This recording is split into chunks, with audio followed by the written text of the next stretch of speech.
gente, a cólica renal é uma das piores dores que a gente pode sentir. Quem teve uma única vez não esquece nunca mais. Dizem que é uma dor até comparada com o parto normal. Eu convidei o Dr. Luiz Gustavo Cripa, que é urologista, para falar um pouquinho desse assunto com a gente. Boa tarde, Dr. Luiz. Boa tarde, Fernanda. Tudo bem? Tudo bem com você. Tudo jóia. Obrigada por ter vindo, a primeira vez aqui com a gente. Obrigada, viu? Eu que agradeço nessa tarde ensolarada, propícia para fazer cálculo, né? É, o sol muito quente, né? Tem a ver, doutor? Tem a ver, porque a gente transpira muito e acaba ingerindo menos água, e isso faz com que os nossos rins se precipitem mais os minerais, né? Entendi. Então as pedras se formam com maior facilidade no verão. Essa é a temperatura propícia para que os cálculos Olha só que aumentem. Interessante, eu não sabia disso. Agora, é verdade mesmo que é comparada com a dor do parto da mulher? É uma das piores dores que nós temos na medicina, né? Existem algumas dores, como a neuralgia do trigêmeo, que é um nervo que a gente tem aqui, que é uma dor insuportável, e a cólica renal, quem teve diz que é a pior que pode ter, que não deseja nem para o pior inimigo dele uma dor dessa. É, né? A gente ouve falar mesmo. Mas o que é o cálculo renal, doutor? O cálculo renal nada mais é que uma aglomeração de minerais que a gente tem naturalmente na nossa urina. Então, nossos rins, eles filtram vários minerais todos os dias na urina.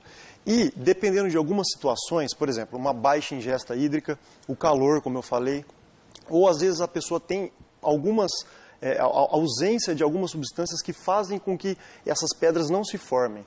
Esse tripé de fatores fazem com que a gente tenha uma propensão maior a agregar os cristais e formar uma pedrinha, que é mesmo uma pedra, um agregado de minerais.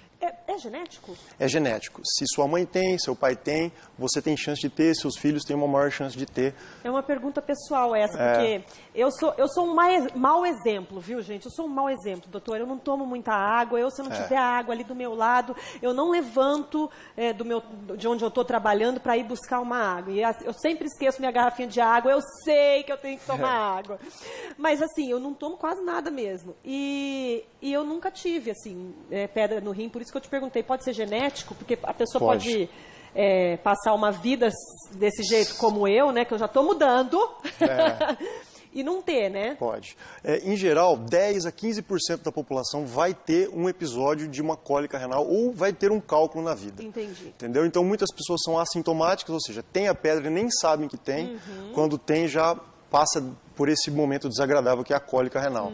Então a gente tem que buscar para saber se tem ou não, né? Agora, é formado do que essa pedra? O principal mineral formador é o oxalato de cálcio. Então, em geral, 85% das pedras são sais de cálcio. Aí você me pergunta, então o próprio cálcio que a gente tem faz com que as pedras se formem? Exatamente, é o cálcio que circula na gente que vai ser precipitado na urina e a gente vai eliminar ele na forma de cristais, né, que são as pedras. Então, se a pessoa ingere menos cálcio, isso pode ajudar a não ter tantas Não pedras? pode, porque a questão ela é lá no rim, ela é absortiva. Por exemplo, o nosso rim, ele joga fora o excesso de cálcio que a gente tem.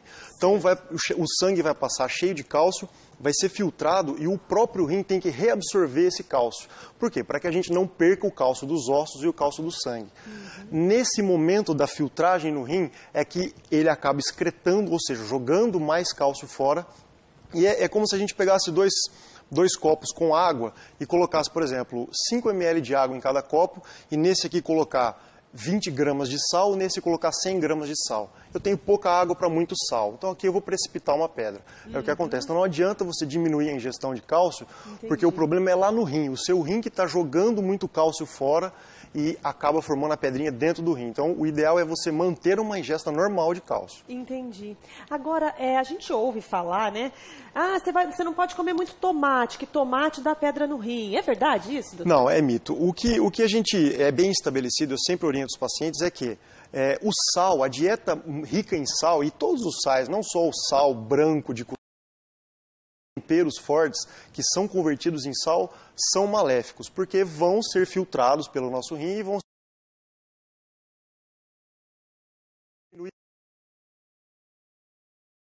Nem que seja sal do Himalaia, sal light, sal rosa, sal cor roxo, porque hoje em dia tem tanta opção, né? Sim, exatamente. É sal de uma forma geral. Todos os sais, não só para formar pedra, né? Porque o próprio sal está associado à hipertensão. As pessoas que comem mais sal têm mais hipertensão e os hipertensos também têm mais cálculo. É um fator de risco para fazer cálculo também. E a acomete mais homens ou mulheres, doutor? Homens. Os homens na faixa etária jovem. Então, dos 20 aos 40, 45 anos, é a população mais atingida pelo cálculo renal. E os sintomas mais comuns, assim? Porque a cólica eu acho que é o pico, né? É o auge da crise, né? Exatamente. Mas tem como a gente perceber que está vindo aí uma pedra, alguma cólica? Em geral, o cálculo, a gente costuma falar que o cálculo, quando ele está dentro do rim, e o rim ele tem o espaço em que a urina passa, né, tranquilamente por esse espaço. Enquanto o cálculo está ali dentro, dificilmente ele causa algum tipo de dor. Geralmente as pessoas sentem um incômodo lombar, nas costas, às vezes uma ardênciazinha urinária, que pode sugerir que ela tem um cálculo. Mas o quadro sintomático mesmo é na cólica renal, que é quando a pedra se desloca de dentro do rim para tentar descer para o canalzinho até a bexiga. E esse canalzinho é apertado, então é aí que ela percebe que tem algo diferente acontecendo. E qual é o exame que faz para detectar isso, doutor? O exame mais simples, que é mais barato, mais fácil de fazer e que tem quase nenhum risco, na verdade não tem nenhum risco para o paciente, é o ultrassom. A ultrassonografia, bem feita por uma pessoa experiente, consegue ver, além dos cálculos no rim, os cálculos que estão se deslocando para a via urinária, que estão trazendo o transtorno da cólica renal tão dolorosa, né? Agora, tem aquelas pessoas também que falam do chá de quebra-pedra. É verdade? Isso é mito também? Não, eu costumo assim, eu não gosto de desvendar os mitos que os pacientes falam para mim. Eu sempre apoio os mitos deles. Não que seja um mito, mas a verdade é que o chá de quebra-pedra, ele é um diurético. Então, chá verde, chá mate, chá com limão, chá quente, chimarrão, tereré, são bebidas que fazem com que o nosso rim produza mais urina. E vai cair naquele mecanismo que eu falei. Se eu tenho uma quantia X de sal e eu estou bebendo uma quantia Y de água, eu vou formar pedra. Se eu bebo 3Y de água, consequentemente eu estou tomando um chá que está produzindo mais urina, eu vou dissolver aqueles sais que estão lá no meu rim. Não que eu vou dissolver a pedra, mas eu vou fazer com que os microsais não se agreguem e não formem uma pedra. Então eles são benéficos sim. Entendi. Tem algum outro tratamento caseiro que seja benéfico para cálculo? Não, o tratamento caseiro que a gente orienta é ingesta hídrica adequada, diminuir o consumo de sal e cuidar bastante na ingesta de proteína, principalmente as proteínas de origem animal. Então o excesso de carne vermelha, tem algumas proteínas, alguns aminoácidos que facilitam também a formação de cálculos. Então a gente acaba se embasando nessas 3 coisas para controlar. Agora, o que o paciente pode fazer na hora da crise? Porque eu já presenciei pessoas com crise e eles parecem que saem de si, de tamanha dor, né? Não conseguem nem conversar, né? E o que quem está perto pode fazer para ajudar ou o próprio paciente pode fazer para melhorar isso? No momento da dor, não há nada a se fazer a não ser levar até o pronto-socorro. É o lugar onde ele vai ser atendido com urgência, porque é uma das grandes urgências que a gente tem na medicina. Ele precisa de uma medicação de ação rápida, dificilmente as pessoas têm em casa, então precisa ser medicado. Necessita de uma hidratação adequada, não pode exagerar na hidratação naquele momento também, porque pode piorar um pouco a dor. Então a gente tem que fazer uma hidratação adequada, fazer os exames adequados para identificar a localização da pedra e alguns fatores que podem piorar. Por exemplo, às vezes a pessoa está com uma infecção associada. Isso pode piorar muito o quadro. Então levar ao pronto-socorro é a medida mais adequada. Legal. Doutora, a gente está com pergunta aqui de telespectadora, a Elisa. Obrigada, Elisa, pela sua pergunta, minha linda. Meu esposo tem rim em ferradura. Não sei se é esse o termo, mas ele vive com pedras. É normal isso mesmo? O rim em ferradura é uma malformação. O termo malformação é pejorativo, mas não se preocupe. É uma anomalia. Ela nasceu com aquele rim. Ele é um rim que, em vez de a gente ter os 2 rins separados, a parte inferior dos rins ela é unida. Ou seja, na diferenciação embriológica, eles não se separaram. Então, a pessoa tem um rim em formato de ferradura. Esse rim em formato de ferradura, ele tem uma dificuldade anatômica de jogar a urina para a bexiga. Consequentemente, fica mais urina parada no rim, concentra mais sais e ele tem sim uma propensão maior a ter cálculo. É um paciente que precisa de um acompanhamento de perto com o urologista. Agora, doutor, detectada a pedra, o cálculo ali.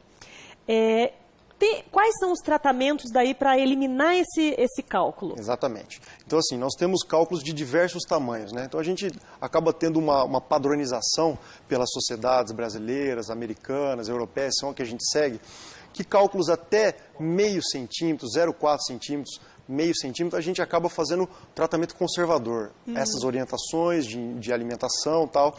E quando o cálculo tem mais que meio centímetro, a gente consegue ver ali na foto esses são os tamanhos mais comuns, que giram em torno de meio centímetro, 8 milímetros, até 1 centímetro.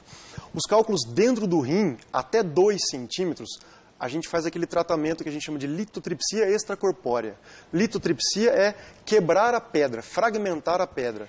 Extracorpórea porque é por fora do corpo. E como é que é feito esse tratamento? É um tratamento, a gente não considera uma cirurgia, é um procedimento, mas que envolve um ato anestésico, porque a pessoa vai ser anestesiada para não sentir dor. Tem um aparelho que encosta na região renal do paciente e emite ondas que fragmentam o cálculo dentro do rim. Por quê? O cálculo vai ser pulverizado em areia e previne que ela tenha aquele episódio do cálculo migrar para a via urinária, trazendo um problema agudo para ela. Entendi. Para esses cálculos que estão no rim, a gente faz esse tratamento em geral. Entendi. A gente tem uma outra foto ilustrativa também de cálculos nos rins. Vamos colocar ela para o doutor comentar. Então, ali tem um cálculo renal. Isso. Aí o cálculo nos canais urinários é porque ele já desceu. Exatamente. É isso. Aquele que está aparecendo ali, os 2 canaizinhos que se direcionam até a bexiga são os ureteres. É quando o cálculo para naquele lugar, a urina começa... É a mesma coisa a gente está aguando o jardim e coloca o dedo na ponta da mangueira, vai aumentar a pressão no sistema lá atrás, que é o rim, e aí a pessoa vai ter a cólica, porque o rim distende. Que é o cálculo Nossa, agora ali. eu consegui enxergar bem a cólica renal. É essa pressão que faz... Exatamente. Por isso que a pedrinha lá dentro do rim, ela pode até se locomover, causar um sangramentinho, alguma coisa, mas a dor mesmo é pelo aumento da pressão, porque está produzindo urina e a urina não está saindo. Então o corpo entende, peraí, se eu não tenho para onde jogar, eu vou aumentar a pressão, aí dói. Entendi. E ali a gente tem um cálculo renal na bexiga, doutor. Exatamente. O próximo passo da via urinária, a urina é produzida, cai no ureter, dentro da bexiga, e da bexiga a gente vai urinar pelo canal, pela uretra, no caso. Caiu na bexiga, normalmente ele já não causa mais dor. Às vezes um incômodo, uma ardência, um sangramento. Nem para sair? Aí que tá, depende do tamanho. Ah, porque tem pessoas que expelem, né? Exatamente. Eu já vi pessoas expelirem até 1 centímetro. Mais que isso, é muito difícil sair, o transtorno vai ser grande, precisa de uma abordagem cirúrgica para a gente fragmentar a pedra lá dentro. Entendeu? Entendi. E mata, doutor? Cálculo renal mata? As complicações que são provenientes do cálculo renal podem ser muito graves. Um cálculo renal, por exemplo, ele pode habitar bactérias em volta dele. E essas bactérias podem proliferar uma infecção urinária que pode ser grave e leva as pessoas a óbito. Já vi várias situações muito graves decorrentes disso aí. Principalmente quando o cálculo, que a gente fala, entope a via urinária, né, obstrui o canal. Doutor, para a gente encerrar, vamos responder a dúvida da Eunice. Ela quer saber, ela sente muita dor lombar tipo fisgada. Pode ser cálculo renal? É muito comum essa queixa no consultório. A gente tem que investigar bem as queixas de dor lombar, porque lembra que nas costas tem músculos, tem a coluna, e as pessoas trabalham. O nosso corpo... ele não foi feito, vamos pensar assim, para andar em pé. A gente andava, se for pensar na evolução que a gente tinha, a gente andava de 4 patas, né, que eram os nossos antecessores. E eles não mantinham a pressão toda sobre a coluna. Agora, nós somos bípedes e mantemos toda a pressão sobre a coluna. Então, as dores lombares têm que ser muito investigadas e examinadas, por quê? Pode ser uma dor lombar por conta de um deslize de uma vértebra, uma compressão nervosa que pode acontecer por uma hérnia de disco, por exemplo. Então, todo paciente que tiver uma dor lombar tem que passar por uma avaliação ortopédica ou urológica para a gente identificar a causa exata daquilo ali. Legal. Doutor, fica o convite para você voltar aqui para tirar mais dúvidas, que chegaram várias aqui no WhatsApp, mas o nosso tempo acabou. Agradeço o convite. Obrigada, viu? Até mais.